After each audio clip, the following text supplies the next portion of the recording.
Иван Куратов у Захара. Наш Захар, кладет он печки, нынче лавку посетил. Чай да сахар, спички, свечки все за пазуху сложил. Будут гости у Захара, все прославленный народ. Медвежатника Макара первонаперво он ждет. А Макар охотник странный, 30 штук свалил в упор, ну а сам в кошачьей драной ходит в шкуре до сих пор. И Кась-Вась придет, он знатный по округе лаптеплет. С полуслова всем понятно, этот муж умом берет. И Руч Вань придет, длиною под косяк. Придет и он с бородой своей льняною, славный знахарь Спиридон. Травками да словом верным он сбодрит и старика. Будет Петр Ильич Герман, иль железная рука. Древен дед и с виду жалок, но сильнее не найдешь в перетягивании палок, побеждает молодежь.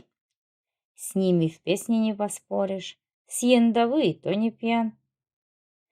Будет и церковный сторож, тихий, скромный Митрофан, и Тарас, озера, реки, словно сестры молодцу, и приклеилась навеки чешуя к его лицу.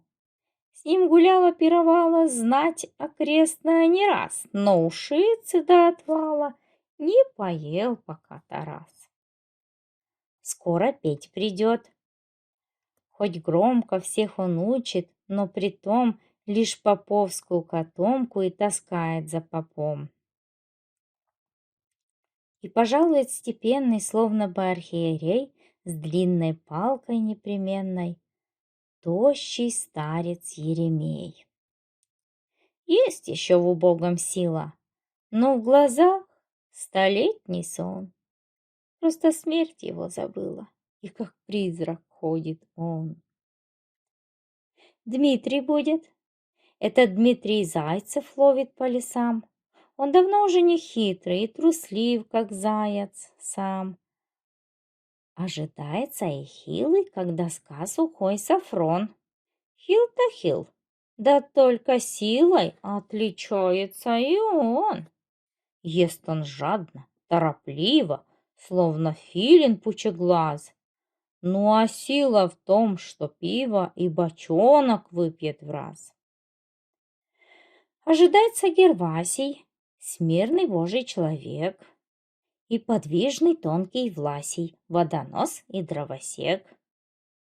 И Микаль придет, конечно, длинный волос по плечам, много выстроил навечно он усадеб богачам.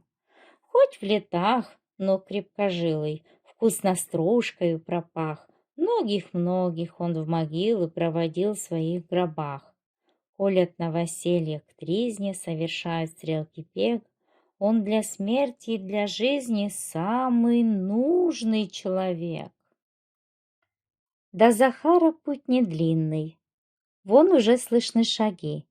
И кричит Захар: «Марина, поскорей свечу зажги!»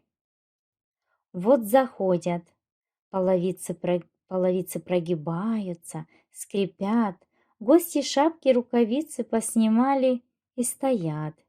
Здесь бывали не однажды.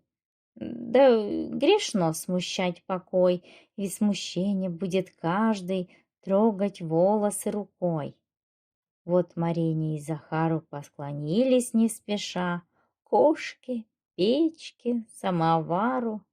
Это ж все избы душа.